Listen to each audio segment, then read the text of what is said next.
કોઈ એક જ ઉમેદવાર ઈવીએમ મશીન ઉપર ઉપલબ્ધ છે તો બીજો ઉમેદવાર તો હંમેશા હોય છે, એ હોય છે નોટા.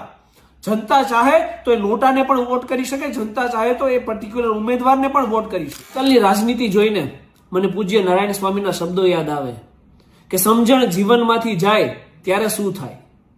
14 વર્ષનું રાજ મળ્યું તો એ ભરત ના ફૂલાય, પણ 5 વર્ષનો પ્રધાન અત્યારે કોઈથી ઝાલિયો ના જલાય. સમજણ જીવનમાંથી જાય ત્યારે જોયા જેવી થાય. તમારી પાસે અત્યારે સારું પોલિટિક્સ છે, તમારી પાસે પાવર છે, સત્તા છે, પૈસાનું જોર છે, તો એ પૈસાના જોરે તમે લોકશાહીનું ચીર હરણ કરી રહ્યા છો ને, ત્યારે મારે આ વિષય ઉપર અત્યારે બોલવું અત્યંત આવશ્યક છે.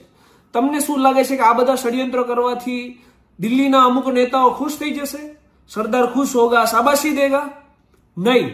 આનાથી સરદાર ખુશ થાય કે ના થાય, પરંતુ લોકશાહીના તમામ મતદારો